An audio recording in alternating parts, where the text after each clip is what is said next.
Everyone, কেমন আছো সবাই? আজকে একটু অনেক দিন পর মটন কষা নিয়ে চলে আসলাম তোমাদের সঙ্গে।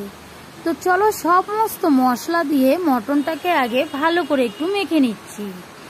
মটনটা পেঁয়াজ, রসুন, আদা, কাঁচা লঙ্কা, শুকনো লঙ্কা বাটা, রসুন বাটা, হলুদ বাটা সমস্ত মশলা দিয়ে ভালো করে মটনটাকে মেখে নিচ্ছি। আর মাখার পরে সামান্য বড় এক চামচের মতো তেল দিয়ে দিলাম। তেলটা দিয়ে মশলাটা ভালো করে মটনটাকে মেখে নিয়েছি। দেখো, এবার আলুগুলো গরম তেলে ভেজে নিচ্ছি। আলুগুলো ভাজা হয়ে গেলে একটা পাত্রে তুলে নেব। আলুগুলো লাল লাল করে ভেজে তুলে রাখলাম। দিয়ে দিলাম দারচিনি, এলাচ আর লং ফোড়ন দিয়ে পেঁয়াজগুলোকে লাল লাল করে ভেজে নিচ্ছি। যতক্ষণ না একটু ব্রাউন কালার হয়ে এসছে পেঁয়াজটা, ততক্ষণ ভেজে নিলাম।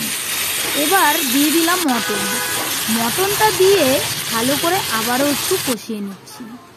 খুব সুন্দর মটনটা কষছে, দেখো কালারটাও দারুণ এসছে।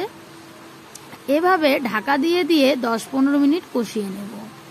আবারও 10 মিনিট পর ফিরে এসে দেখি মটনটা খুব সুন্দর কষে গেছে। এবার দিলাম 2টো টমেটো কুচি আর 3টে রসুন। তোমরা চাইলে এটা স্কিপ করে যেতে পারো, তবে আমরা দিয়ে দিলাম। সবাই বরমশাই মেয়ে বলছিল খাবে, তাই দিলাম।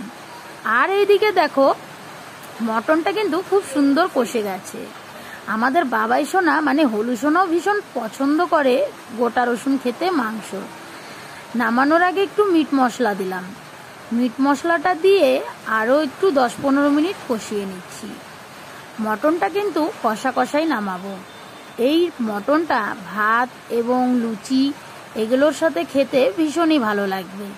আমি যেহেতু লুচির সাথে খাবো সেই জন্যই কষা কষা করছি। ভাজা আলুটা যে তুলে রেখেছিলাম সেই আলুটা দিয়ে দিলাম। দিয়ে ভালো করে